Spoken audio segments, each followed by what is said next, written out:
Olá, sejam bem-vindos ao nosso podcast. Hoje estamos aqui com três grandes amigos e colegas da fisioterapia para discutir sobre um assunto de bastante importância na UTI, que é a ventilação não invasiva, conhecida por nós todos como a VNI.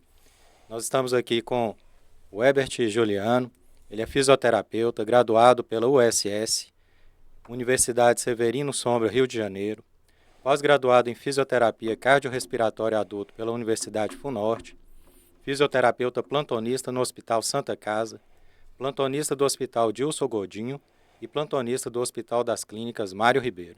Seja muito bem-vindo, Juliano. Boa tarde, boa tarde. É um tema amplo, né? Extenso.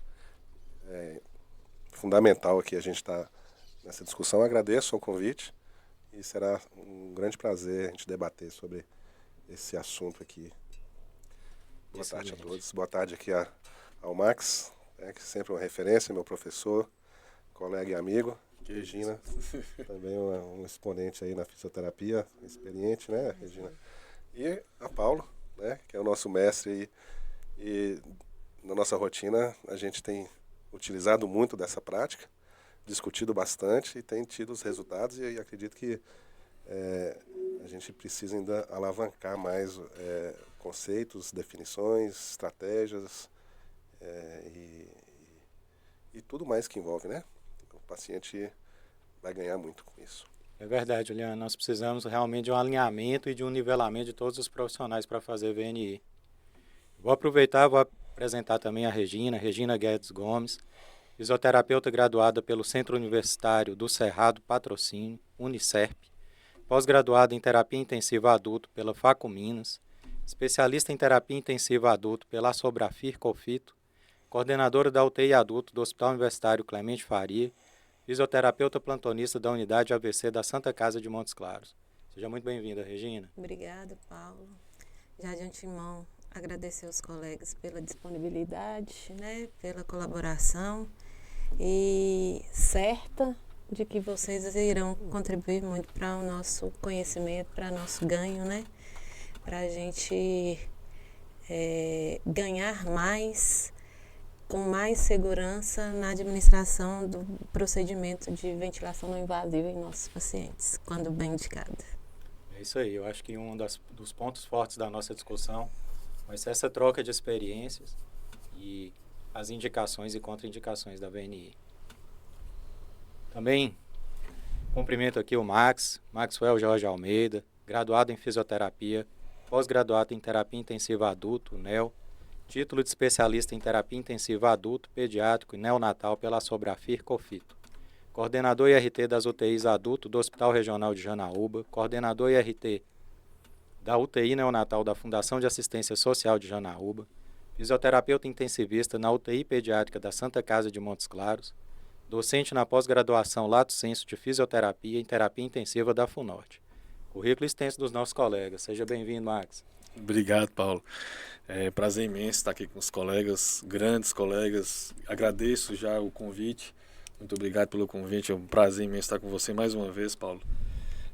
Nesse belo projeto, né, de passar um pouco de informação e de conhecimento sobre o nosso dia a dia, nossa rotina, nossa experiência aí em várias áreas da terapia intensiva.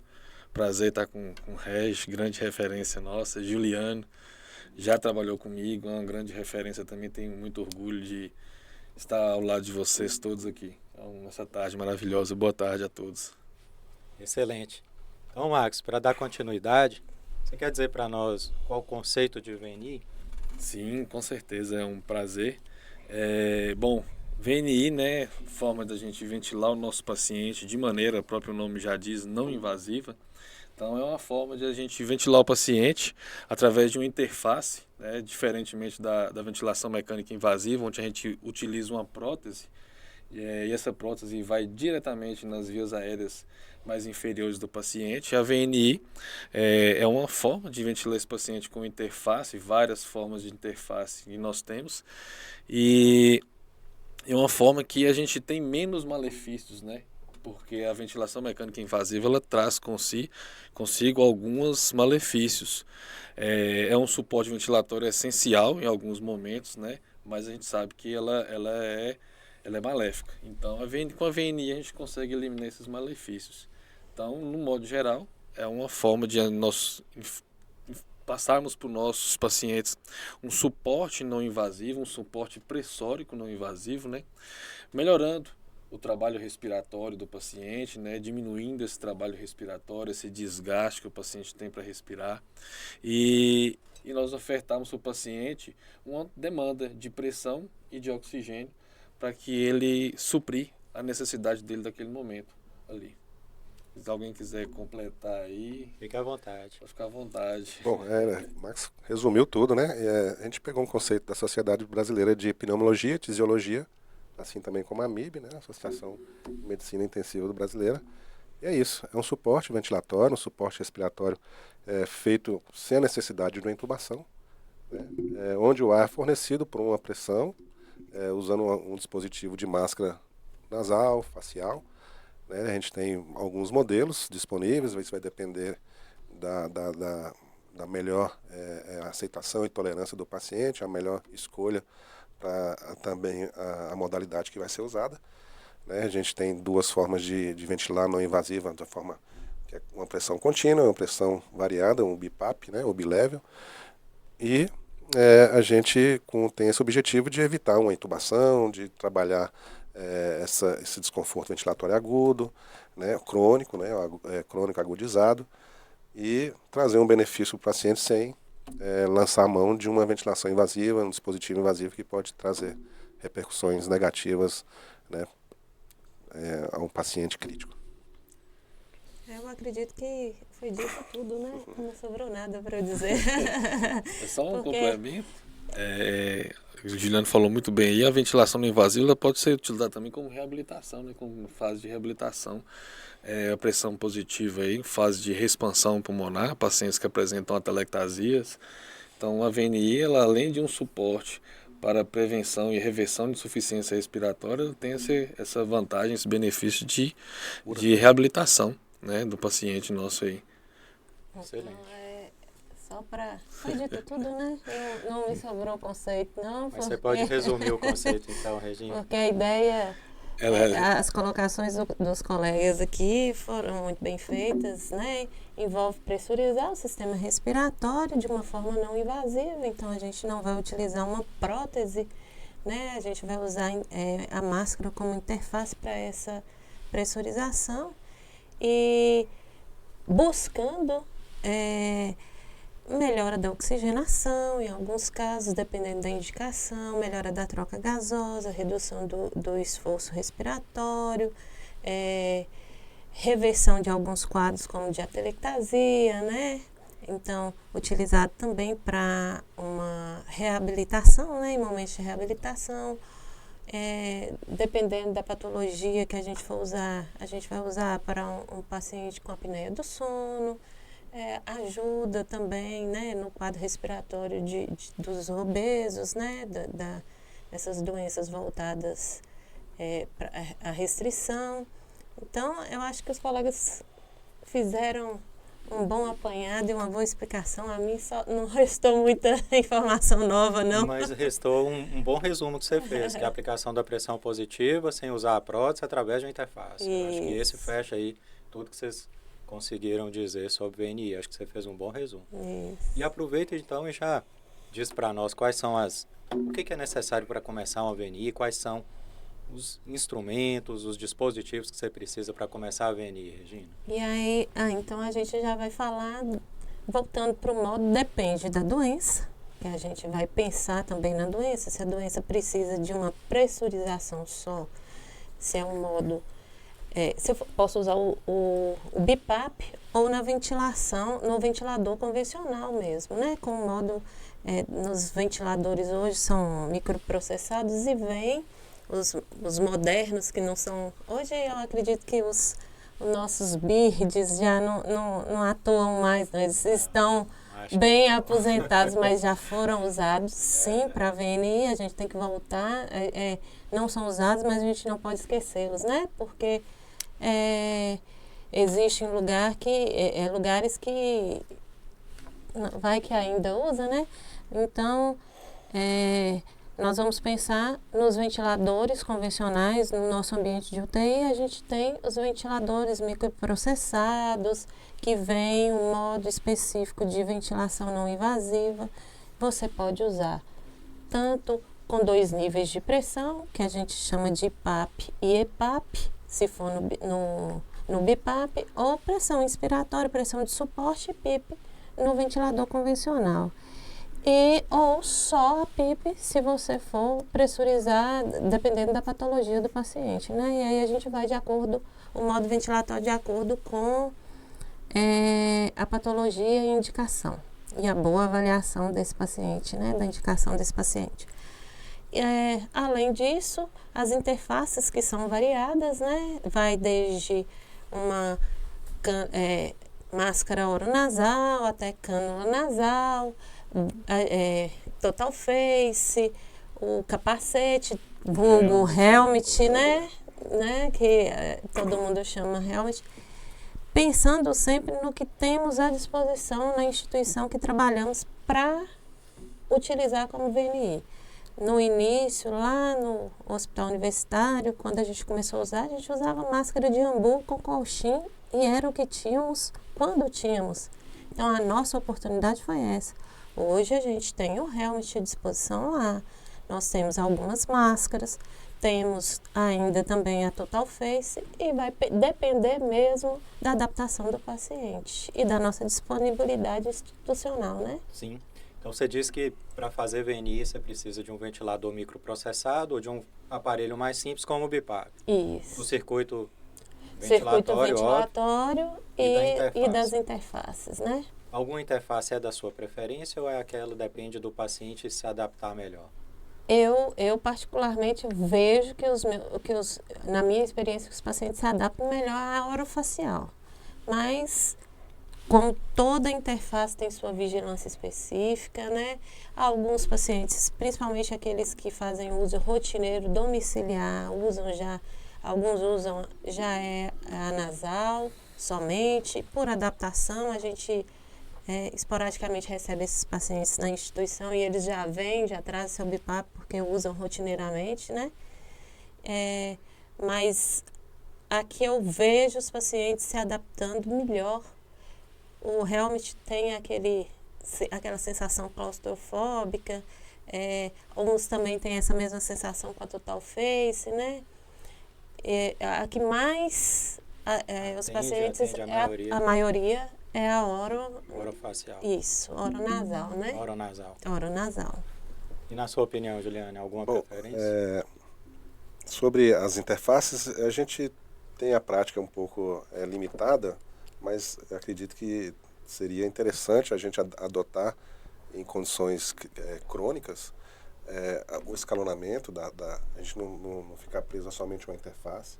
Talvez a gente pode iniciar com a oronasal, passar depois para uma Total Face, enfim. Um rodízio de interfaces com o objetivo de evitar as lesões ou, dependendo do tempo que o paciente vai utilizar a demanda desse paciente, a aceitação desse paciente, né, a contraindicação da interface.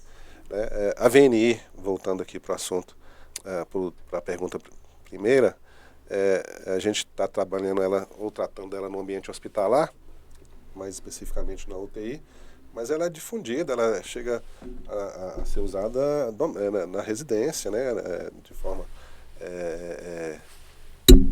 a atender uma demanda de um paciente que tem, por exemplo, uma apneia obstrutiva do sono, né, esses pacientes que não precisam estar necessariamente internados, mas precisam de um suporte ventilatório não invasivo. Exatamente. Então, a VNI tem que ser bem assistida, bem trabalhada, bem monitorizada em todos os ambientes. No hospitalar, principalmente, normalmente esses pacientes são agudos, são pacientes mais críticos e precisam de uma vigilância muito mais próxima, muito mais presente.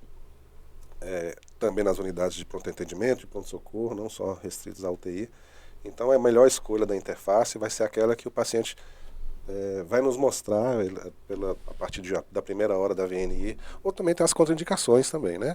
Traumas de face, pacientes que têm algumas lesões ou por algum impedimento ele não consegue ficar usando por muito tempo, talvez permanece com a boca aberta, então a oronasal não permite uma boa pressurização, né? A orofacial, talvez por muito tempo ela fica aderida ao rosto, porque ela fica muito ajustada e isso pode provocar lesões na pele. O próprio capacete ele é mais confortável, porém ele gera um espaço morto maior. Então, assim, cada um tem vantagens e desvantagens, e isso quem vai dizer pra gente, né, se a continuidade da melhor terapia é o próprio paciente, né? A resposta imediata ali a partir da primeira hora, a gente monitorizando frequência respiratória, saturação, de repente uma gasometria mostrando melhora da troca gasosa, né, de redução do PCO2, né, diminuição do uso, né, do recrutamento muscular ali, acessório, enfim. A gente não pode ficar com um cabresto somente para uma máscara, um dispositivo, uma interface e também modos ventilatórios. Pode ser qualquer um, né? A gente às vezes fica apegado ao CPAP, VNI, mas pode ser até um modo controlado, dependendo do drive do paciente, dependendo da condição neurológica do paciente. Às vezes ele não consegue estar disparando um ventilador, a gente pode ajustar esse paciente no modo controlado, por exemplo, de um ventilador microprocessado, e por aí vai. Excelente, Juliano. Max, o que você tem lá de cardápio ali de interfaces? Como é que é a vida lá do fisioterapeuta lá?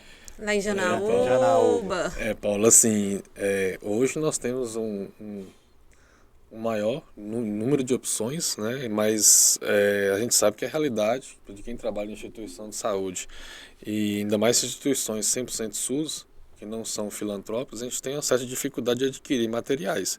Então nós temos sim uma quantidade pequena de helmet, uma quantidade pequena de total face, de oronasal, mas a que a gente mais usa na rotina é a oronasal.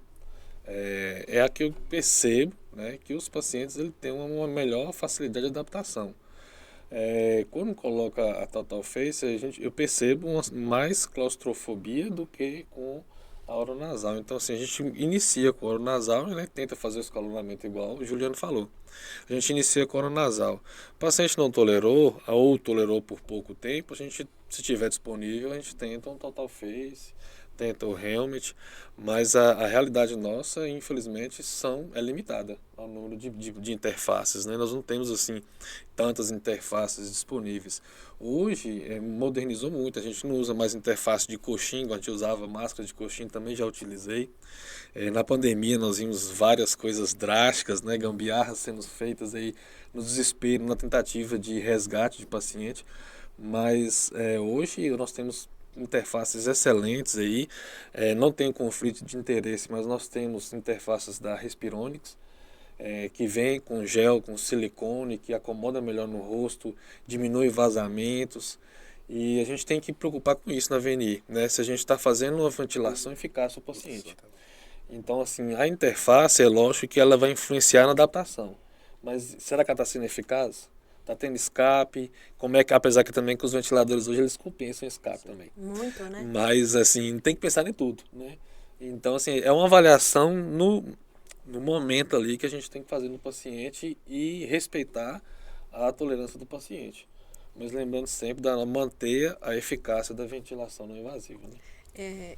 Só tomando a palavra um pouquinho, eu noto que na fala aqui de Max, que é o que eu acho,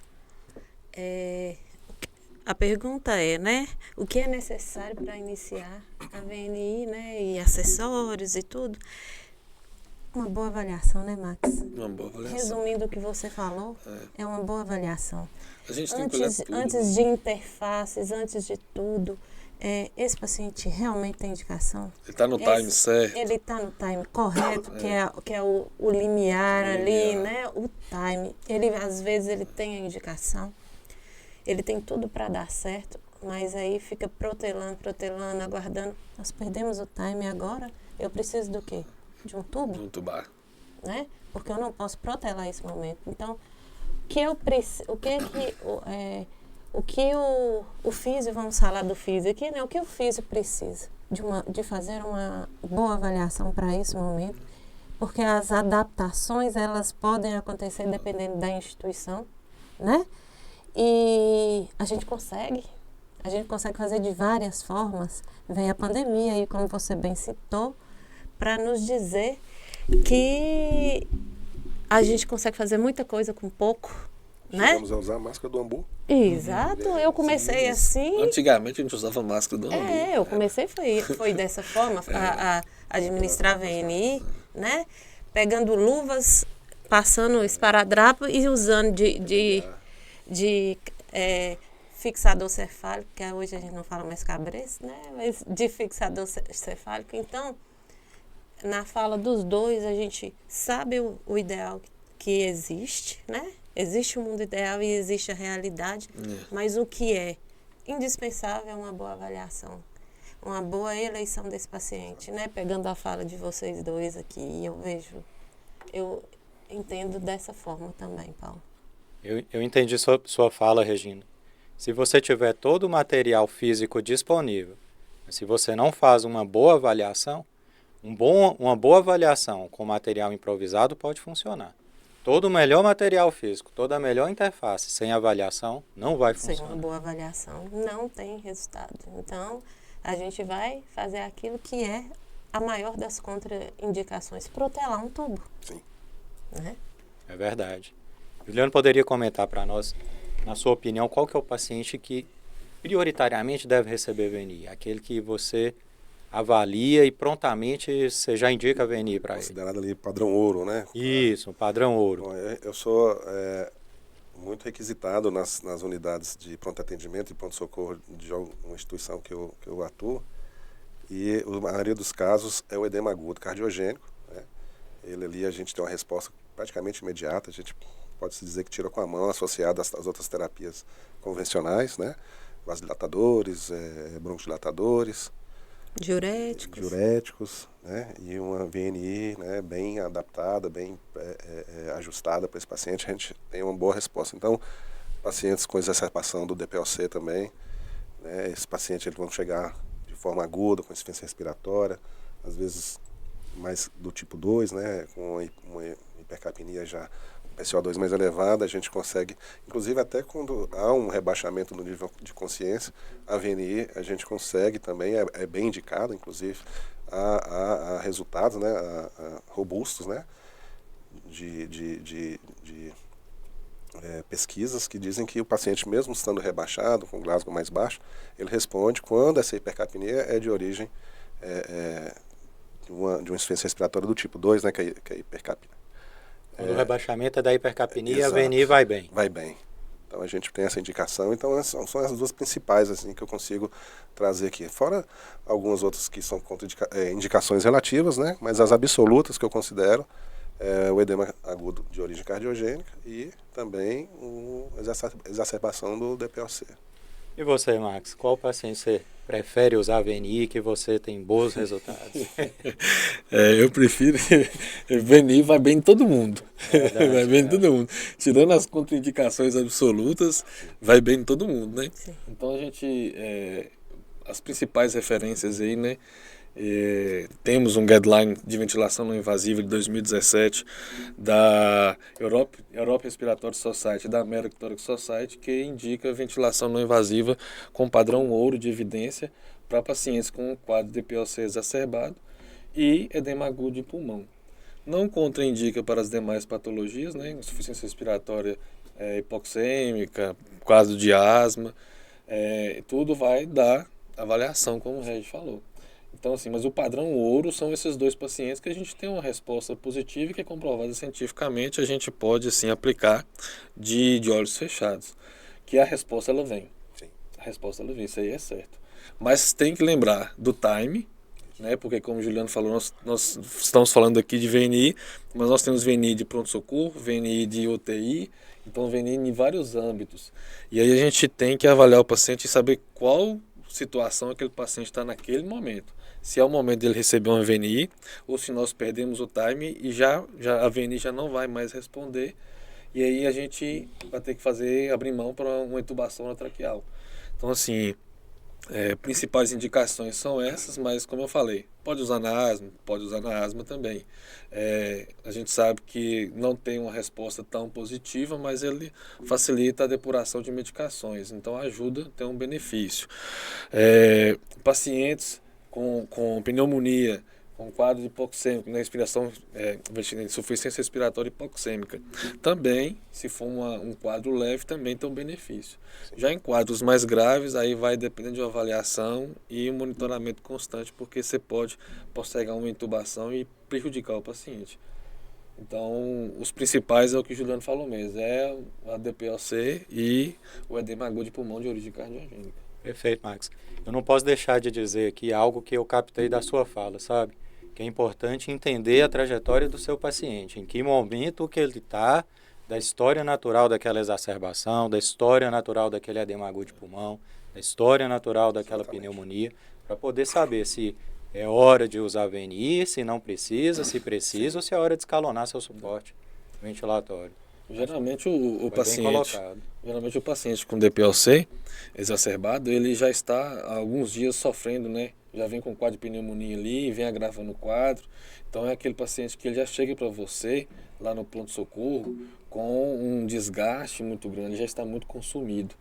E aí, às vezes, se você demora muito para colocar esse VNI, você perde o time dele. Exatamente. Então, assim, tem que ser algo muito rápido, prático, para ser resolutivo. Excelente. Regina? Só complementar, né? É indiscutível, DPLC, principalmente associado a uma acidemia, né? O paciente bem descompensado, esse paciente é o ouro do ouro. Eu acho que chega a ser o diamante, né? A gente... fazer. É muito prazeroso você reabilitar, tirar o paciente de um quadro. Os olhinhos brilharam aqui agora. Mas é satisfatório, porque a gente, por mais que seja profissional, a gente também tem um ego. É satisfatório você dar um salto lá em cima. Um resultado. Não é, gente? É bom. Vamos muito bom. Assumir o nosso lado egóico aqui. É muito bom você promover esse benefício ao paciente sem sujeitá-lo a uma invasão. Então, o DPLC, principalmente com esse quadro de acidemia, é o diamante, é a menina dos nossos olhos. Assim, né, como o edema agudo cardiogênico, de origem cardiogênica, e a gente lembrar, né, que retiramos antes, a gente tinha muito imunossuprimido incluído nessas indicações, e hoje você foi retirar o imunossuprimido foi levado para as relativas e trouxe, né, a baila, falando igual os antigos, a VNI pós-extubação também, que a gente evitar uma reintubação. Então, qual que é a consequência dessa reintubação? Aumento da chance da taxa de mortalidade desse paciente. Não vamos pensar nas partes financeiras da instituição, porque isso aí também aumenta o risco maior de insucesso dessa nova VNI, principalmente nessas 48 horas, né? Hoje até 7 dias. Então, essa VNI preventiva, né? Não é resgate. Estubou o paciente, indicação, tem um paciente DPOC que infelizmente não respondeu com a VNI. Ou não houve, não chegou no time correto, ou, enfim, demorou-se, perdemos o time desse paciente, ele foi entubado. Eu vou estubar esse paciente já sabendo que eu preciso colocar ele numa VNI para obter sucesso dessa extubação, evitar uma traqueostomia, mais tempo de hospitalização, mais consumo desse paciente, mais dificuldade de reabilitação como um todo desse paciente, o melhor retorno desse paciente para a sociedade. Então, lembrar, para mim, essas 3 indicações, e eu vejo, na minha experiência, que são só 22 anos aí. Não falar a idade, não. Vamos poupar dessa parte. Sabe o que é? É que naquela época não existia superdotação, assim. De repente, eu, com poucos anos de idade, eu já estava na VNI. Começou precoce. Eu comecei muito precoce, né? Mas não é, infelizmente não é, não. Eu sou a mais velha da turma mesmo, tem que assumir. Mas eu vejo que as pessoas hoje não dão tanta atenção à VNI pós-extubação, porque ela é uma excelente indicação para o paciente que, né, bem indicado, bem avaliado, o paciente que a gente estuba, porque uma discussão até minha e de Paulo hoje, que a gente tem marcadores de sucesso de estubação, mas isso não significa 100% de sucesso, né? Em tudo na sempre vida um risco. é sempre um Há risco. sempre um risco de falhar, Sempre um existe sempre risco. Tudo na vida é 50%. O sim ou não, direita, esquerda, tudo, faço ou não faço, né? Então a gente sempre tem, e tudo tem uma consequência. A consequência, se eu entubei, eu não vou estubar, então não vai estubar ninguém. Né? Então, por mais que o paciente preencha todos os critérios de uma estubação, ele pode vir a falhar. Ou ele pode apresentar sinais. Nós vamos pensar, aquele paciente de 65 anos, mais idoso, aquele paciente consumido, aquele paciente, da forma como ele chegou para mim, tem uma pneumonia mesmo, chegou muito consumido, eu não vou restringir o paciente DPO cístico, não. Chegou um paciente muito consumido, pneumonia e tudo, eu vou estubar, ele preenche os critérios, mas será que ele não precisa de uma ajuda a mais? Lembrando que a gente sabe que o processo, né? Vamos pensar lá no metabolismo. Com 12 horas de uma pessoa parada, um membro parado, meu corpo já começa a entender, metabolizar como se aquilo ali fosse entrar num processo de atrofia. Então, quanto tempo aquele paciente ficou ali na ventilação mecânica invasiva? Eu vou estubar, aí ele ficou, eu consegui estubar esse paciente no 14º dia. Ele preencheu todos os critérios, antibiótico, foi escalonado, aconteceu vários eventos, aí eu consegui no 14º dia. Ele vai ter a força muscular de um que ficou 3 dias, 24 horas, não vai ter 48 horas na ventilação mecânica.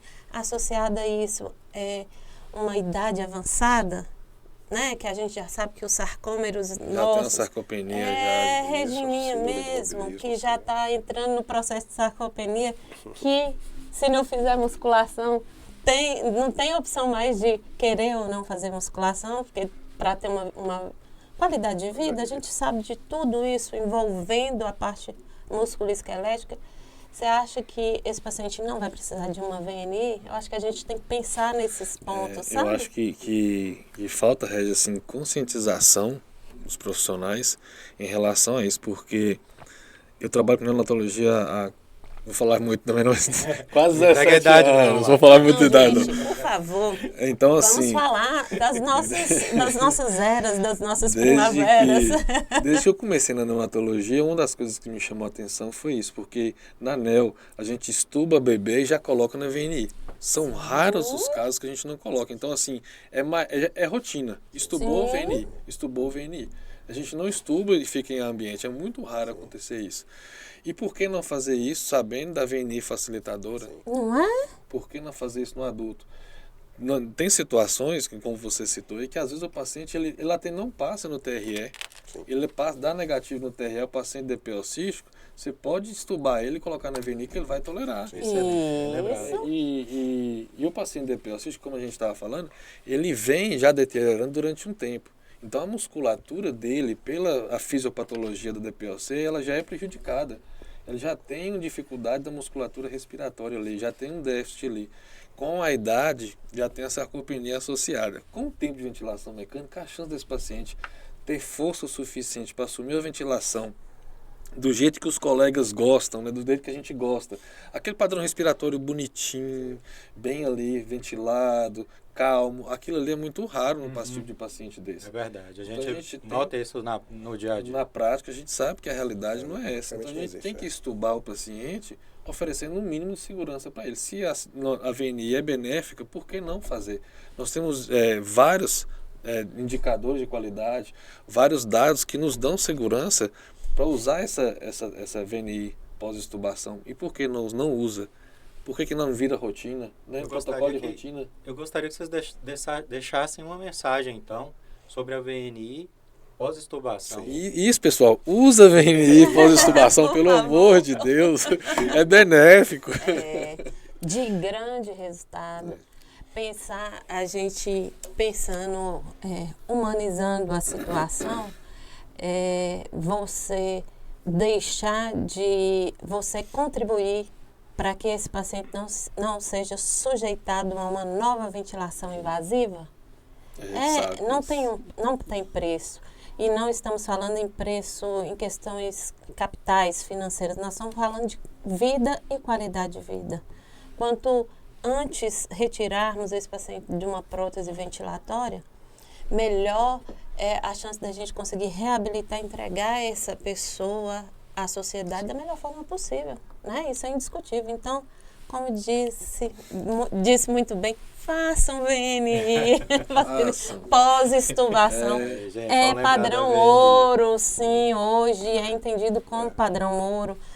Como eu disse, retirado, a gente baixou um imunossuprimido para relativo e subiu para padrão ouro a VNI pós-extubação, né? O suporte ventilatório não termina quando você estuba o paciente. Exatamente. Né? Na verdade, é ali que você começa a reabilitar. Porque a ventilação invasiva, ela não é um tratamento, é um suporte para você cuidar das comorbidades que levou o paciente à intubação. Exato. Né? O tratamento, através de um suporte ventilatório, é a VNI. VNI é tratamento. VMI é suporte ventilatório. Então você pode tratar ou até prevenir, porque também além da VNI facilitadora, a gente tem a preventiva, que é nesses casos que o paciente, por exemplo, um paciente que não passou no teste do TRE, por exemplo, mas você tem que desinvadir aquele paciente por situações várias, né, que a gente encontra, né, melhora da paciente redondinho, né, Gil? Melhora da condição hemodinâmica, né, o paciente está despertado, já tem drive respiratório, para que manter aquele paciente em isso, o paciente está redondinho, mas não passou no TRE, né? E tem ali as indicações mais específicas, os obesos, os idosos, né, tempos de ventilação mecânica, enfim, pós-operatório de cirurgias cardíacas. Então, esses pacientes têm uma demanda de receber um suporte, sim, né? Agora, quanto tempo, né? A gente pode até estar colocando essa questão de quanto tempo que esse paciente fica também no pós. Isso vai depender do paciente, vai depender da interface, vai depender da resposta do paciente. A gente tem a escala de Acor também, que a gente tem que abrir, né? Não abrir mão, na verdade, a gente tem que lançar a mão desse indicador, que ele ali é fidedigno. Se a gente conseguir colocar dados, alimentar essa escala, esse indicador, e ele nos mostrar que essa VNI está sendo eficiente ou não, ali que vai definir o rumo do paciente nos próximos dias, nas próximas horas na internação dele. Então, é uma mensagem, né? A Paulo pediu para a gente focar nisso, e ele também nos cobra, né, diariamente, e isso é importante. Graças a Deus, Paulo tá presente nas nossas UTIs aí, porque para não deixar que isso se perca, a fundamental importância de manter o paciente no suporte ventilatório pós-extubação imediata e definir essa terapia, né, nos próximos dias ali, para que evite uma retubação, né, e situações. Uma ideia, viu, Paulo? Cabe um estudo em relação a isso. Pacientes com DPOC confirmado, pós-intubação, a utilização da VNI, a resposta com a utilização da VNI, a resposta é sem. Fazer um comparativo. É um bom estudo. Para ter dados, para falar assim, não, é comprovado que já temos, né? Já temos. Mas é um estudo interessante de fazer, viu? Talvez, com sua tese de doutorado aparecendo. Talvez seja não, tá longe. Que a gente tenha na nossa instituição, talvez de mostrar. De usar como protocolo. De disseminar a utilização, né? Talvez seja uma forma boa da gente disseminar a utilização pós-extubação e a utilização. É uma excelente ideia. Excelente ideia. Assim, conversando, a gente, né? Eu posso usar do seu lugar aqui um minutinho? À vontade, Regina. Eu queria saber dos colegas as indicações relativas. Qual a experiência que vocês têm em uso de VNI? Um exemplo, né? Porque, assim, você tem que ser criterioso na avaliação, você tem que saber tanto da patologia quanto avaliar. E hoje, como o Juliano bem colocou, a gente tem um score para avaliação dessa VNI, da efetividade dessa VNI. A utilização dessa VNI, você já citou pneumonia, a gente sabe imunossuprimido, quando bem indicado. Um paciente com TEP, com edema, com derrame pleural, qual é a experiência? Porque eu vejo algumas expectativas que... vamos falar de um derrame, por exemplo, volumoso, né? Eu não estou falando de um pequeno derrame, de pequenas atelectasias ali, não. Estou falando de algo maior. Então, vamos pensar também não precisa ser uma TEP maciça, né? Mas considerável, né? Qual a experiência suas e o que vocês acham? Você fala ou eu falo? Eu conto ou você conta? Eu conto ou você conta? Quem me conta aí? Não guardem segredo. Olha, eu não vejo por que não usar quando há um sintoma exacerbado não é para tratar um derrame pleural, por exemplo, que você citou. Né? Esse derrame, a gente trata o derrame drenando o derrame, né? Assim como o pneumotórax. Esses eventos, né? Essas afecções têm que ser tratadas diretamente, né? Buscando resolução. A VNI pode entrar ali, né? Ela não é, como a gente falou agora há pouco, não é padrão ouro, porque, por exemplo, você vai redistribuir esse líquido ali, num derrame pleural, por exemplo, e não vai resolver. Assim que você retira a VNI, o desconforto, o sintoma, ele vai permanecer. Imediatamente, retorna, então, é para você, enquanto dar uma sobrevida para o paciente, até chegar o melhor especialista para tentar resolver aquela drenagem ali, né? Você inicia uma VNI para tratar uma insuficiência respiratória aguda, né? Uma fase aguda. O paciente pode estar entrando em falência e pode evoluir para intubação por conta do derrame pleural. Sim. Então você trata ali.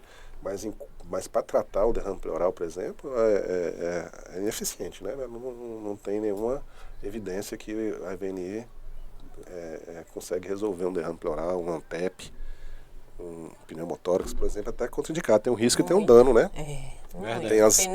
A gente tem as contraindicações e as não indicações. Muito contraindicado.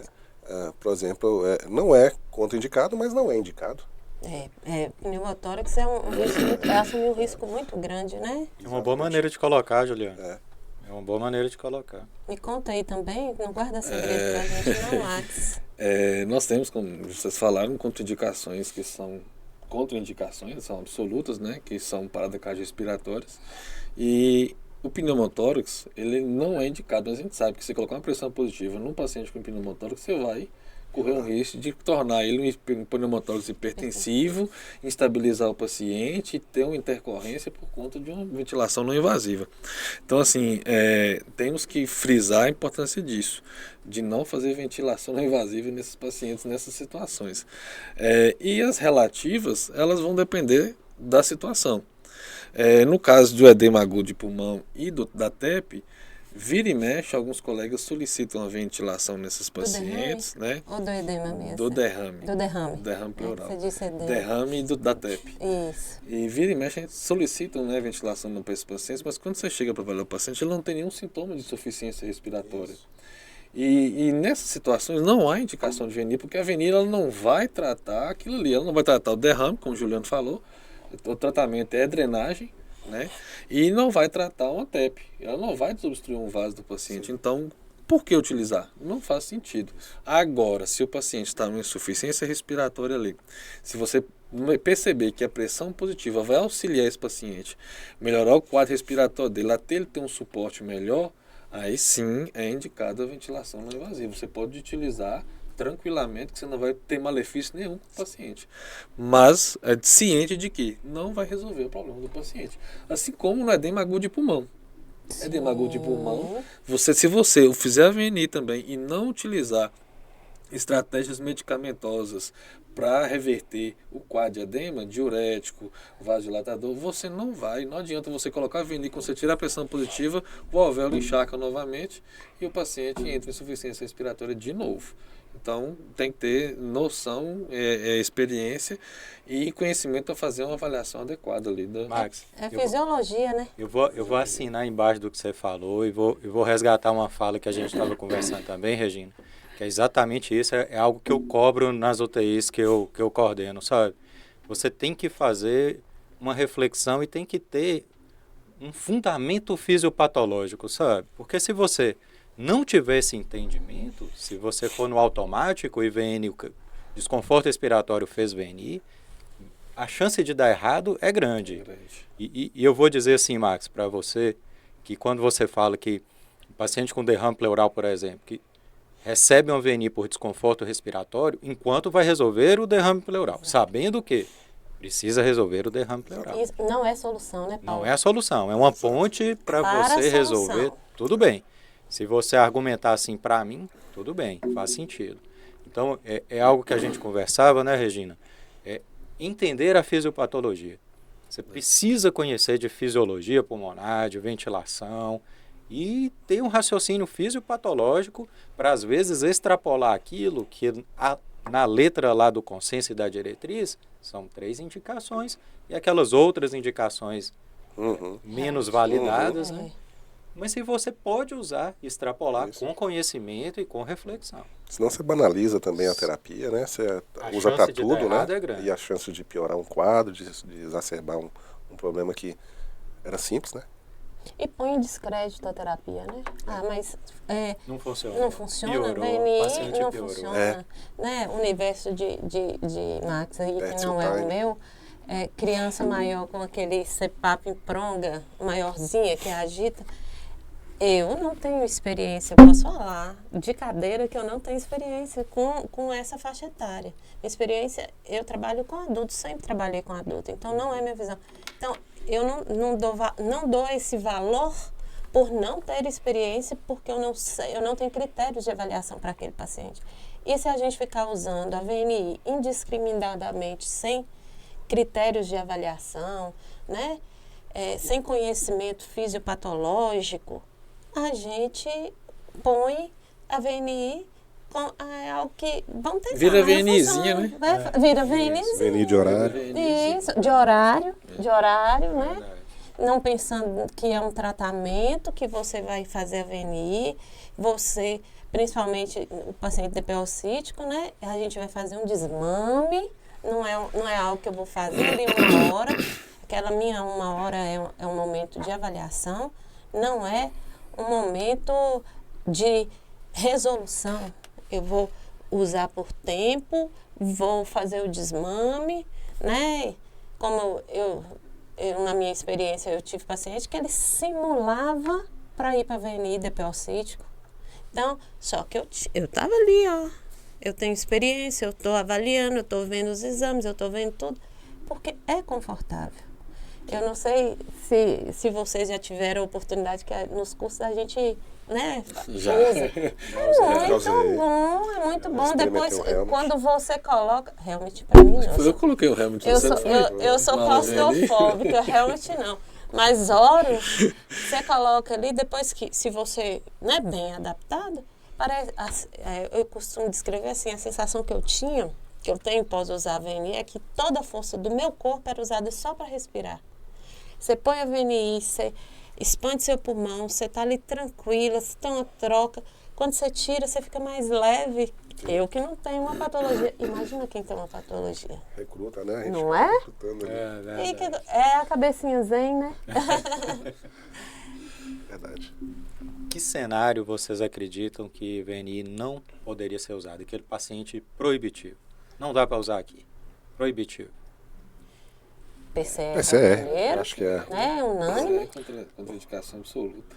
Rebaixamento, né? Um nível de consciência, paciente que não tem proteção de via aérea, né? Tem ali uma possibilidade de desenvolver, dar um gatilho de um vômito e aí broncoaspirar, desenvolver uma pneumonia aspirativa e aí agudizar mais um quadro crítico. Então, acho que esses pacientes já estão dentro do critério de exclusão absoluta. Né? E fora os quadros de intubação imediata, né? Que você tarda uma atitude vital, né? Que é a intubação. Então, se o paciente está em PCE, você nem pensa em fazer VNE. O paciente, se você avaliar o paciente criteriosamente e entender que fisiopatologicamente esse paciente não teria benefício por causa da doença, por causa do consumo desse paciente, esse paciente já está numa fase, você perdeu o time, você poderia ter usado anteriormente um paciente com a doença neuromuscular degenerativa, já em fase final, já em fase avançada, que você pode usar, né? É porque aí a gente entra num critério ético, intuba, não intuba, mas pensando assim, se vai entubar o paciente, não tem por que você continuar. Ele chegou numa fase já da doença que ele não tem condição, ele pode até ter nível de consciência, né? Como nas escleroses laterais amiotróficas aí, ele tem um nível de consciência, mas ele não tem mais força muscular nem para respirar. Não tem por que você sujeitar aquele momento, e se é consenso entubar esse paciente, não vamos esperar mais um pouco. Não tem.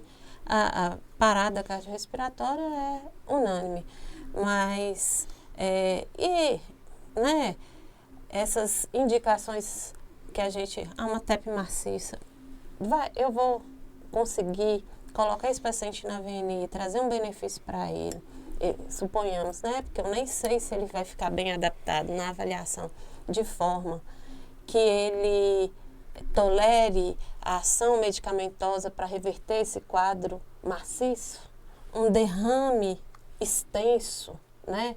O paciente todo já comprometido, já utilizou toda a sua reserva e já está ali, né, lactato lá na altura, uma sepse, uma SARA grave. Então, são os critérios que a gente tem que usar para avaliação, que a absoluta é uma PCR, mas eu pego um paciente com quadro séptico já, né, que não tem... Eu só vou protelar o tubo. Tudo, para mim, eu penso sempre assim, tudo que eu posso aumentar a mortalidade desse paciente, ela é contraindicada. Então, utilizar uma VNI de resgate, para mim, é proibido. É uma contraindicação absoluta. Explica para a galera que está ouvindo o que seria a VNI de resgate, Regina. A VNI de resgate é praticamente o que eu acabei de dizer, né? O paciente, ele tem uma indicação de intubação. Ele não tem mais uma oportunidade de fazer o uso de VNI.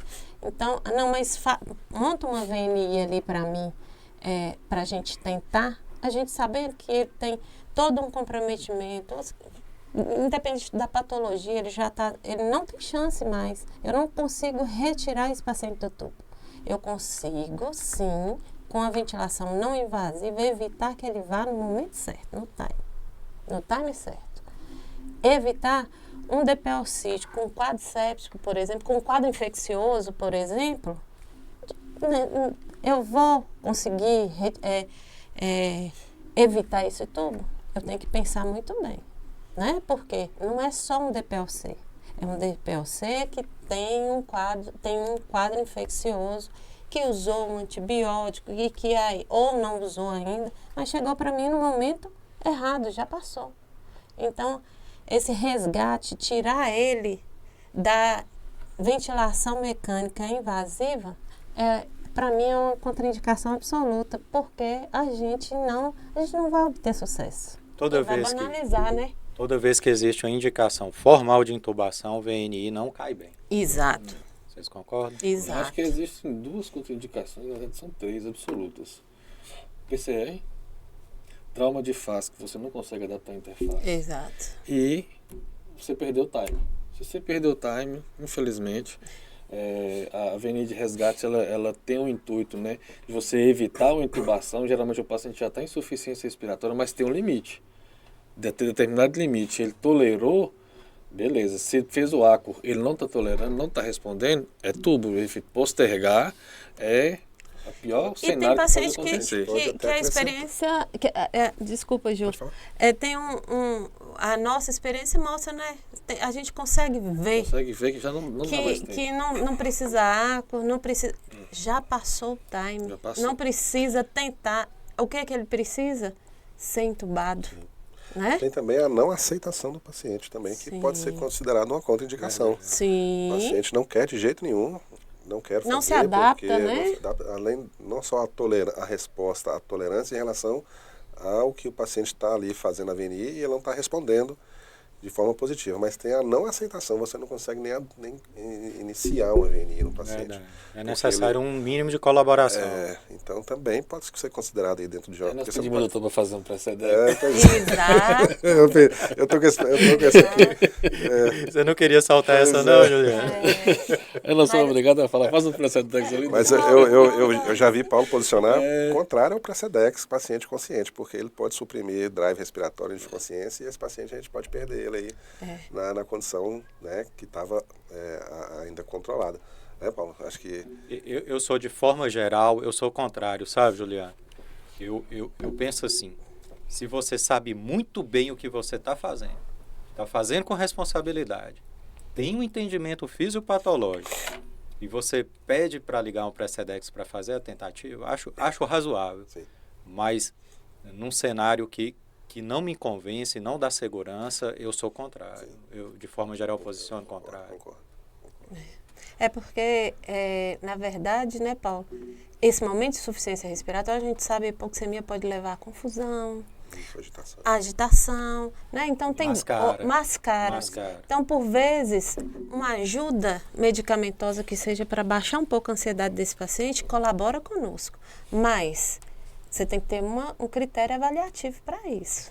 Quando você se fechou, você consegue fechar ali que esse paciente realmente tem indicação e que um delírio, né, no idoso, que ele está num ambiente estranho, a partir do momento que o idoso sai de perto da família e vai para o meio de estranhos, num ambiente estranho, a gente já sabe que isso pode propiciar uma confusão, uma agitação. Então, a gente tem tudo para fazer uma VNI, mas só tem isso, que é essa confusão, essa agitação que está me impedindo de obter sucesso, né? A gente entra em consenso. Mas não tem tudo e ainda tem agitação, aí já não é o momento. Eu acho que a questão da agitação é igual do rebaixamento de nível de consciência, é relativo. É relativo. O rebaixamento de nível de consciência em pacientes com edema agudo de pulmão, com DPOC, eles respondem com a VNI. O paciente acorda. Verdade. Você coloca a VNI, o paciente ele descansa por um tempo, depois ele acorda. Verdade. E a agitação é a mesma coisa. Se você colocou, o paciente não está tolerando, se fizer uma dose de medicação, né, se for realmente no momento certo, uma situação certa e a dosagem certa, porque a medicação também o paciente tem a dosagem. Não vai rebaixar com excesso. É a resposta. Não é isso. Então, geralmente, o médico começa com dosagem baixa, avalia qual vai ser a resposta do paciente, ele acalmou ali, tolerou a VNI, beleza, sucesso. Nós passamos muito com isso na Covid, né? O paciente Covid ele já tem um drive exacerbado, pelo quadro séptico grave, pelo quadro inflamatório grave, então ele tem um drive exacerbado. E a gente fazia muito uso de medicações para auxiliar a VNI. Não corria o risco, né? De suprimir o drive. Então, a tentativa de resgate, tudo é questão de avaliação. É verdade. Eu até comparo, não tem muito a ver, mas eu comparo com um paciente um quadro de acidose metabólica grave, você fazer um bicarbonato ali achando que vai resolver o problema. Não vai. Não vai. Então você vai avaliar. Você faz o bicarbonato para segurar o paciente até fazer uma diálise. Para ganhar tempo, né? Para ganhar tempo até fazer algum tratamento ali mais eficaz. Resgate, não né? é um resgate. É o que a VNI busca fazer. Segura, em algumas situações, né, nessas indicações relativas, segurar o paciente fora da ventilação invasiva até que as providências até que outros resultados sejam alcançados, né? Juliano, nós temos o material, nós temos o ventilador microprocessado, o circuito, a interface ideal, nós temos todo o material, o paciente tem indicação de fazer VNI, você vai começar agora a VNI, como é que você ajusta os parâmetros? Bom, primeiramente definir modalidade, né? Qual vai ser a modalidade indicada para aquela situação. Vamos falar de DPOC? Pode ser? Pode dar um exemplo? Pode ser, vai lá, DPOC, então, a gente pode já optar por um modo bilevel. A gente vai ajustar 2 níveis de pressão. O IPAP, né? A gente vai gerar fluxo, vai gerar volume. Então, o volume também, a gente tem que respeitar o volume. A gente pode fazer o cálculo de medida de peso e volume predito, né? Volume ideal para esse paciente. A gente não vai tacar, né, um fluxo exacerbado para a gente poder gerar a possibilidade de lesão, por exemplo, desse paciente. Então, definir o volume a partir do IPAP, por exemplo, no modo bilevel. Né? Tem ventiladores que a gente pede para a gente ajustar a frequência respiratória, tempo inspiratório também. Mas, principalmente, volume, né, a pressão inspiratória. FO2 a gente tem que tentar trabalhar até no máximo 50%. Se o paciente estiver realmente precisando de fração inspirados maiores, não é bom sinal. Já não é bom sinal.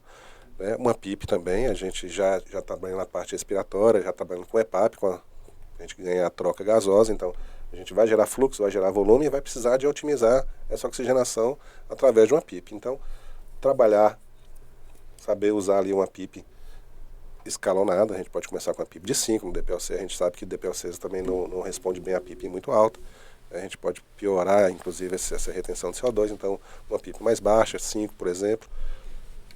Isso vai depender da avaliação brasileira. Estou dando exemplo mais de uma forma subjetiva aqui. Uma pressão inspiratória de 8 a 10, né?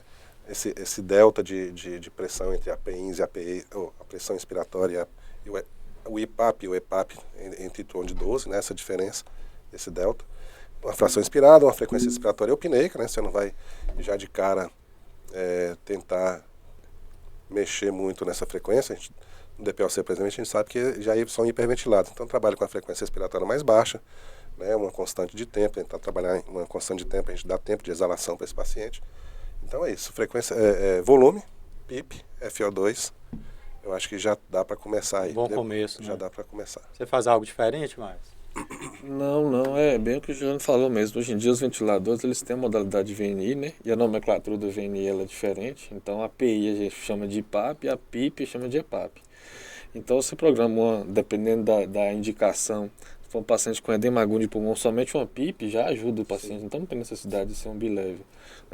E aí então, dependendo da indicação, se for um DPLC, pressão inspiratória, uma PIP respiratória, um backup de frequência respiratória para auxiliar aquele paciente ali, porque provavelmente ele está fazendo uma bradipneia pelo quadro dele, né, de exacerbação, e é isso, um FO2 que ele tem a necessidade, limitando ali a 50%, acima de 50% a gente já percebe que você está forçando uma VNI que já não está respondendo mais. Definir um alvo de saturação para esse paciente, por exemplo. Um muito bem lembrado. Um paciente do DPLC, 92, já está deixando ele mantendo o drive respiratório, porque esse paciente já inverte o dispositivo de disparo do centro respiratório dele. Já não é mais CO2, já é O2, então se você usar um O2, você vai acabar inibindo aí. É hiperóxia, aí deixa de ser hipercapnia para hiperóxia, que manda... Disparo respiratório, esse paciente precisa de oxigênio.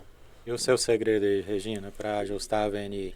Eu acho que eles disseram muito bem, né? Fizeram ótimas colocações. Eu acho que monitorar esse volume é importante. Quando a gente tem os preditivos, né, de insucesso, um deles é o volume.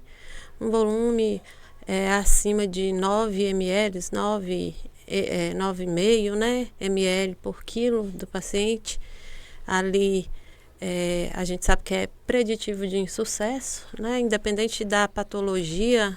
Dentro da VNI a gente tem estudos que nos mostram isso, né, que você já fica atenta desde o início, talvez você nem precise dar 1 hora, menos tempo você já vê que o paciente está fazendo um volumão e que você baixa a pressão, que nos nossos ventiladores, né, de UTI a gente usa a pressão de suporte, né, a nomenclatura IPAP mais para o BIPAP, né, para o aparelho, mas pelo menos os nossos lá, a gente usa a pressão de suporte. Então, se você dá uma pressão de suporte, bom, e você vai reduzindo essa pressão de suporte, mesmo assim o paciente vai fazendo um volume alto. Você vai calcular esse volume por um peso ideal para ele.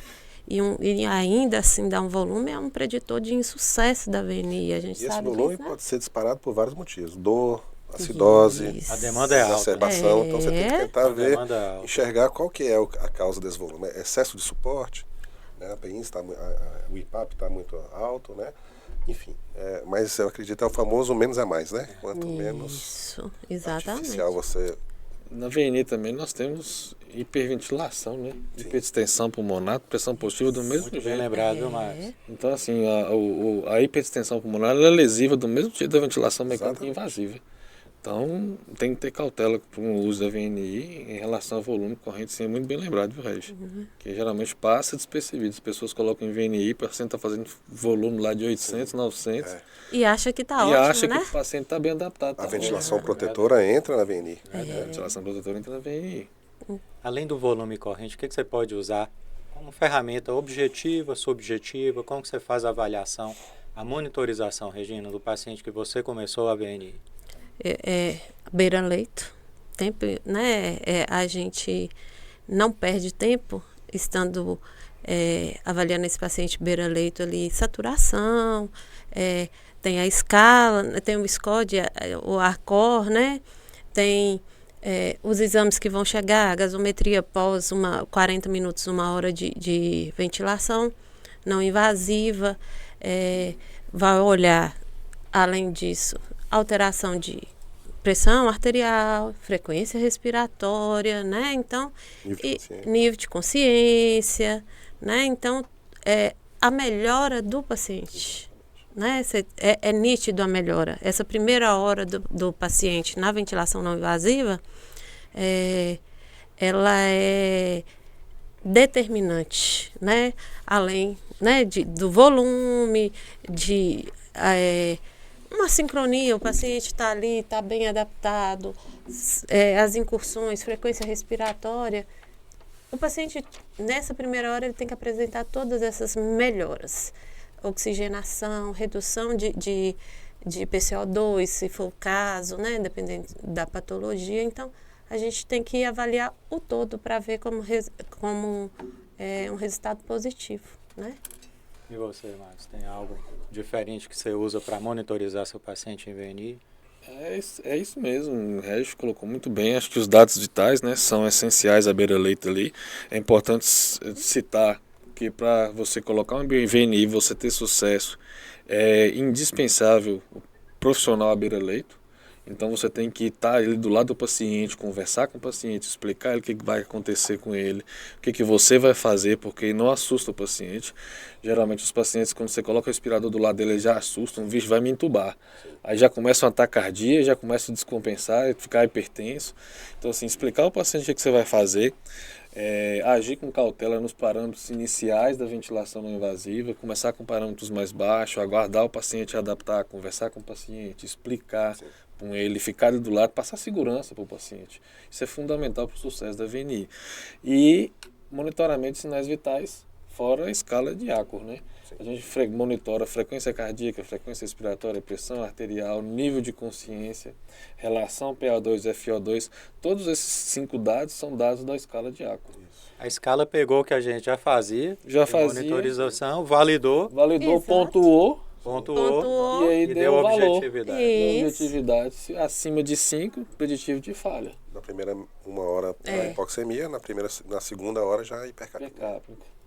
E é isso aí, no monitoramento é isso aí. Não tem muito assim que inventar. Muito segredo, não, né? Não tem muito segredo, não. Você tem um banquinho da VNI, Juliano? Tem um banquinho da VNI. É interessante que nós trabalhamos em UTI, e esses pacientes de UTI que tem demanda de VNI, geralmente a UTI lotada, cheia, e você tem que colocar o paciente na VNI, fazer todo esse processo e atender os outros pacientes. Sim. Então, assim, às vezes é um processo muito cansativo e o profissional, ele meio que posterga, dá uma pedalada na situação. Eu sei disso. Para poder, porque realmente para dar conta do serviço, né? Conta do serviço, porque só que essa primeira hora ela é fundamental. Ela é fundamental. Melhorou na primeira hora, você já pode... você já pode dar uma afastadinha, passar a missão para o técnico de enfermagem e falar, olha aí. Me ajuda aqui. Vamos compartilhar aqui. Mas essa primeira hora você tem que abrir mão dos outros pacientes, infelizmente, e dar atenção aqui.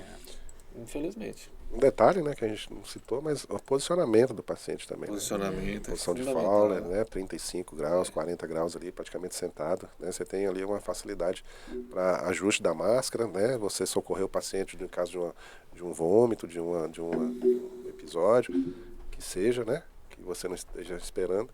E a eficiência também se dá com o paciente nessa posição, né? Isso é algo que você se preocupa muito, né, Juliano? De estar sempre com o paciente bem posicionado e confortável para não criar uma demanda a mais. Sim. Exato. E um motivo a mais para a falha. Uma coisa que Juliano falou aí, e algumas vezes citou, né, Ju, é essa questão do vômito.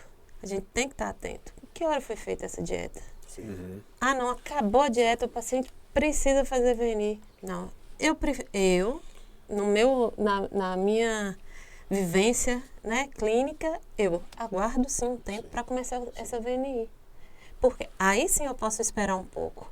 Porque o risco desse paciente vomitar e broncoaspirar é muito alto. Então, monitoramento. ele é muito fácil. Ali, usa a boca, às vezes engole. Essa pressão vai empurrar esse alimento de volta. Isso. O paciente já tem um histórico de alguma obstrução gástrica, de um abdômen distendido, de uma hipocinesia gástrica, um paciente que não evacua há muito tempo, né, tem uma distensão abdominal. Esses pacientes fatalmente vão vomitar. Já aconteceu com vocês, paciente vomitar em VNI?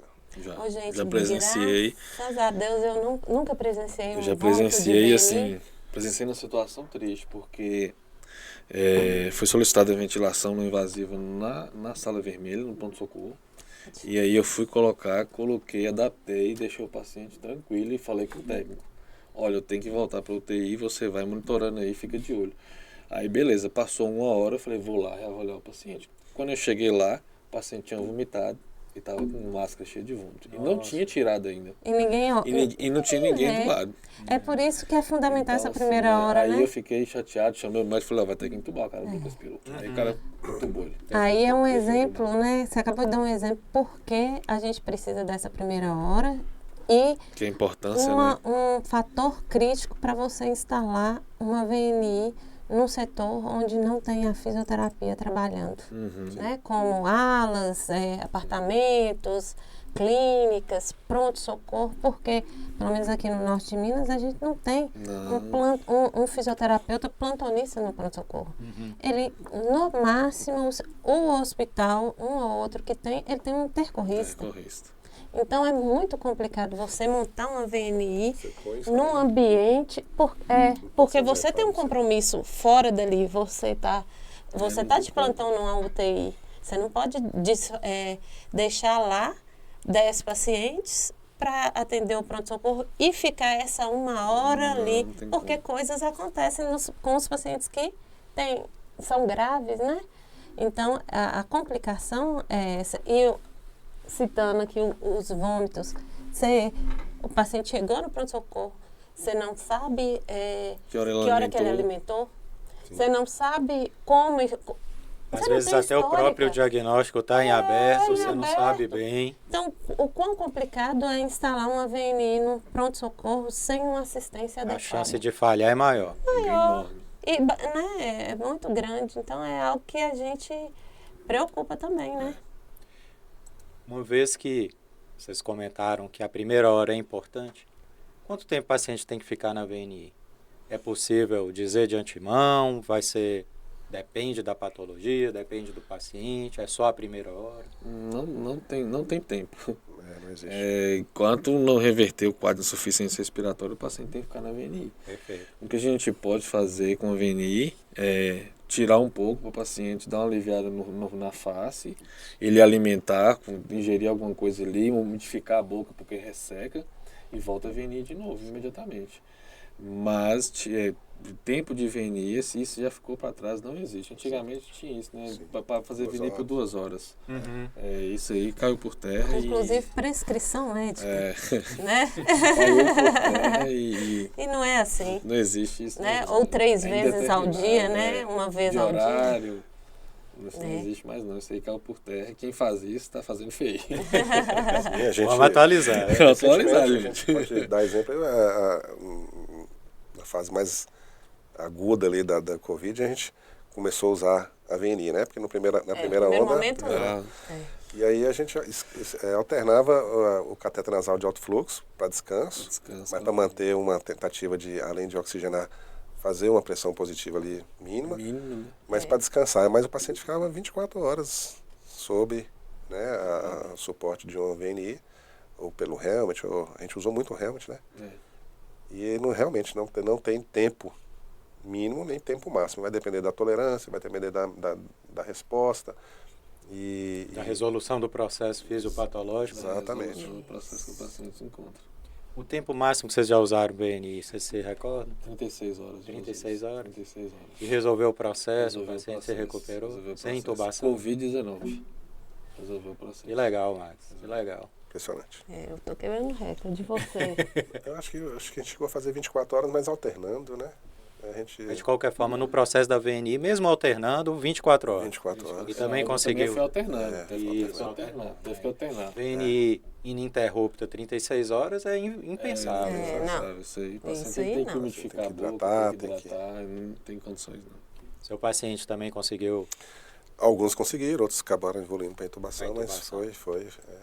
A gente lançou muito mão de VNI mais prolongada, assim. De 24, 12 horas, era... Temos uma recordista? Temos. Essa Fala medalha até agora, é minha. né?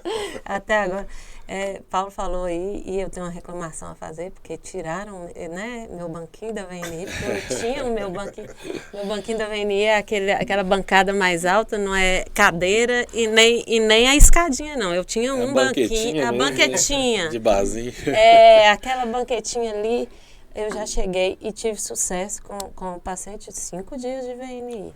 DPLC 5 Tem uma dias. tia minha. E assim, pesado. E para felicidade, infelicidade da paciente, foi uma época, tipo, carnaval, eu peguei uns 5 dias no plantão lá, 5 plantões seguidos que a gente faz as nossas trocas para a pessoa viajar. Então, minha equipe, né, não fui só eu, porque eu não fiquei 5 dias, eu dei 5 plantões em 5 dias, sim, 5 plantões de urna. Mas nós já ficamos com 5 e tem uma paciente que foi aquela onda de H1N1, não era bem, sabe, lá atrás que fechou até o pronto-socorro, nós 2018. Bem por aí. Nós ficamos 8 dias de VNI com ele, a equipe toda, né? E a gente teve sucesso. Essa foi uma outra complicação que não foi só, não era só H1N1, ela era uma puérpera, tinha outras coisas. A gente não teve tanto, mas ela, da parte ventilatória dela, ela respondeu muito bem.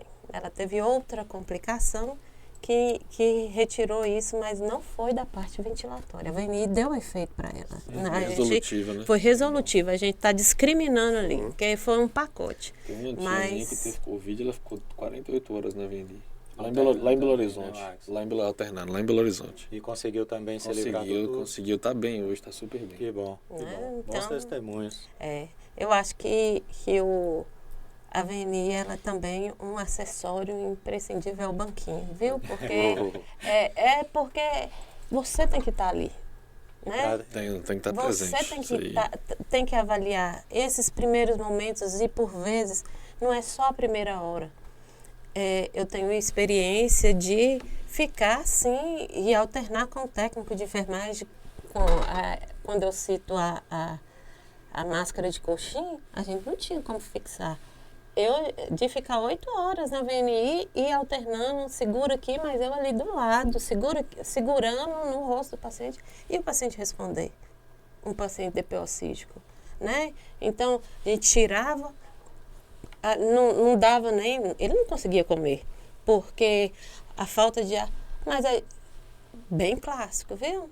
Acidose, tudo. Nós ficamos muito tempo em VNI, até horas segurando, alternava, dava uma água, comer, ele não comia muito, porque ele não conseguia comer direito, mas nós tiramos ele daquele quadro agudo, ficou bonitinho. Nós tivemos muito sucesso em VNI, principalmente no passado. Antes, pré-pandemia, a gente já teve, né, muito sucesso de VNI, né? Eu não gosto de associar muito, porque foi um momento atípico a pandemia, mas voltar para as indicações clássicas e universais, né? O DPO-cístico, o paciente com edema, né, de origem cardiogênico, ele responde muito bem. E aí é aquele momento que talvez vai requerer de mim mais tempo. E o paciente que está na ventilação mecânica, era o momento da gente ter 2 profissionais dentro da UTI. Né? Não é que vai ficar 2 profissionais todo dia. Mas esse momento que tem era uma boa oportunidade para a gente ficar tranquilo, sabendo que os outros pacientes estão bem assistidos e nós estamos assistindo bem a esse paciente na ventilação não invasiva, né? Sim. Isso mesmo. O assunto é gostoso, o papo tá uma delícia. É bom demais, flui, o tempo passa, a gente não percebe. Mas nosso compromisso é por encerrar hoje. Fica o convite para a gente falar de outros temas. Ou de uma outra conversa de VNI também. Eu acho que eu falo isso, que a gente tem um compromisso de formar, de educar. Eu tenho esse compromisso. Eu vejo essa necessidade. Fica aí o convite para vocês, para a gente falar de outros temas, ou mesmo retomar esse bate-papo. Ô, Max, que bom. Estou à disposição. Né? É um prazer. Eu gosto sempre de estar conversando com vocês também. Eu acho muito proveitoso. Sim. E eu queria que vocês deixassem uma mensagem final. Bom, mensagem final é que estudem mesmo fisiologia, fisiopatologia, entendam o que está acontecendo com o seu paciente, não só para VNI, mas profissionalmente no geral. Eu acho que isso é fundamental para profissional, principalmente da saúde, e façam VNI com critério. Não faça VNI de qualquer maneira, não coloca máscara de qualquer maneira. A VNI ela tem que ser bem feita, ela tem monitorização, ela também tem assincronias, tem tudo que a ventilação mecânica invasiva tem, a ventilação não invasiva tem. Então demanda cuidado também. E o cuidado muitas vezes ela é redobrado, porque o paciente ali, se ele não estiver respondendo, você tem que tomar uma atitude urgente para poder manter a vida daquele paciente, para evitar a mortalidade. Então usem VNI, usem com cautela, mas não deixem de fazer. Porque a VNI é um suporte que nós temos aí, fundamental para nossos pacientes aí, para evitar manipulações e invasões nesses pacientes. Assina embaixo. Sim. Complementando ou suplementando, saber a hora de iniciar, né? Ler, ter a noção do time e saber a hora de parar. A gente falou muito aqui disso. A gente protelar uma intubação também não é uma medida heróica, não. A gente fala, não, eu vou conseguir, a gente vai fazer de tudo, e aí o paciente perde músculo, né? Piora a condição geral. Esse paciente, o desfecho vai ser mais difícil lá na frente, né? Um desmame da ventilação mais difícil, mais demorado. Então, o que Max falou, né? Dessa forma aí, tem que ter o conhecimento e a prática tem que ser bem trabalhada, bem treinada, bem vista e discutida, né? Vamos discutir mais VNI, vamos fazer os rounds objetivando, né? Quando Paulo recebe muitas boletins, né? Na passagem de plantão, foi feito VNI, e deixar claro, né, para todos qual foi o objetivo, qual foi a resposta, e se foi um erro, se foi um acerto, para que isso esteja consolidado no dia a dia de cada profissional, né? Principalmente o físio e o médico, né, que estão mais a par, né, que têm mais habilidade, tem habilitação para isso, para que a gente não faça, né, não torne a VNI algo banal, ou corriqueira, né? Que sem objetivo, sem um plano, né? Muito bem. Regina? Eu acredito façam VNI, né? Vocês já citaram isso, mas reforçar, façam VNI, estudem, como o Max colocou, porque a VNI ela tem um resultado muito positivo quando bem indicada, quando bem avaliada, quando criteriosa, né?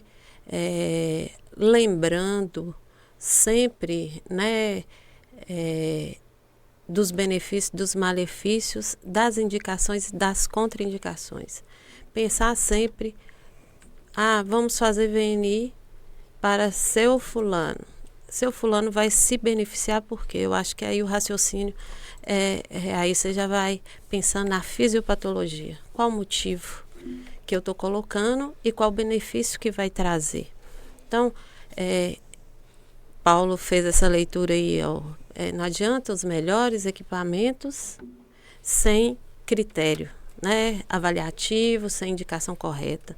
Então, e Você consegue, às vezes, fazer algumas adaptações técnicas para executar e ter bons resultados. A gente não pode favorecer a piora do quadro do paciente. A gente tem que sempre pensar na melhora. Qual o benefício que esse paciente vai ter se eu colocar uma VNI associada à patologia, ao quadro real, ao quadro nutritivo, ao cognitivo desse paciente. Então, pensando no benefício individualizado, porque isso indicações existem, são indicações gerais, mas este paciente, seu João, seu José, Dona Maria, Dona Joana, ela vai se beneficiar? Ela vai ter um resultado positivo? Então, eu acho que tendo isso na nossa consciência, a partir disso, a gente já sabe que se a gente precisa estudar mais, se a gente tem um domínio maior ou não, né? Eu acho que estudar é algo que não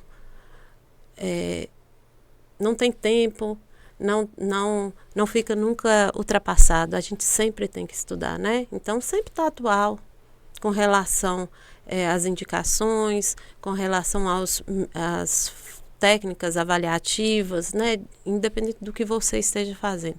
Fazendo aquilo de forma consciente, pensando no benefício, pensando no próximo, no que eu posso contribuir para a melhora do próximo, eu acredito que é a melhor forma da gente pensar no uso da VNI ou de qualquer outra técnica. Então, façam sim.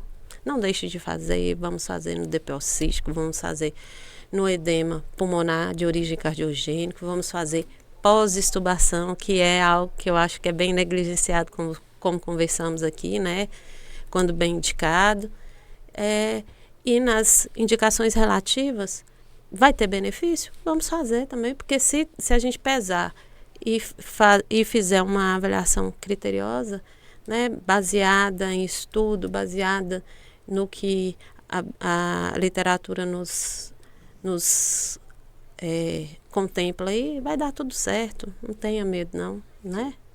Muito bem, eu vou deixar minha mensagem final também, pegando peças das mensagens finais de vocês, sabe? Estudar é inegociável. O conhecimento ele é dinâmico e para acompanhar, para cuidar bem, você precisa estudar. Além de estudar, quando aplicar, é importante auditar, que foi uma coisa que Juliano disse.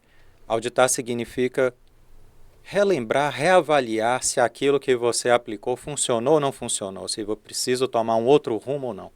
Então, acho importante auditar. E a mensagem de Regina que eu vou resgatar aqui é: volte aos clássicos, clássicas indicações de VNI, DPOC exacerbada com hipercapnia, edema agudo de pulmão cardiogênico e a VNI pós-extubação quando bem indicado. Essa é a minha mensagem final. Eu agradeço vocês por terem vindo aqui, disponibilizado o tempo de vocês. Foi muito bom o bate-papo. Espero que a gente se veja aqui outras vezes. Nós agradecemos, né? É um prazer imenso. Prazer. Estamos abertos e ansiosos para o próximo debate. Eu quero agradecer também, especialmente vocês dois, pela disponibilidade, né? É indiscutível quando eu estou aqui representando o HU, né, enquanto coordenadora da equipe de fisioterapia, aqui na Unimontes também, né, servidora aqui da Unimontes, e a disponibilidade tanto sua, Max, quanto sua, Ju, é indiscutível.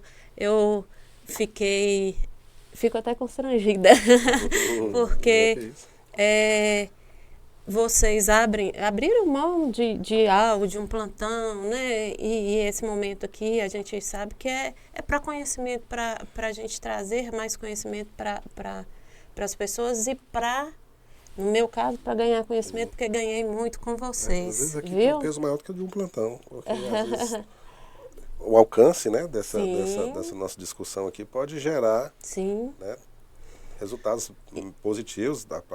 Talvez tem pessoas hoje que talvez têm suas dúvidas, né, algumas inseguranças ou então o desconhecimento. E a amplitude desse debate aqui, né, dependendo do alcance, eu acho que é melhor do que ter dado um plantão. É sempre bom, né? E eu quero agradecer, porque eu aprendo muito com vocês. Estou aí né, todo dia galgando um pouco mais e vocês contribuíram muito para enriquecer meu conhecimento.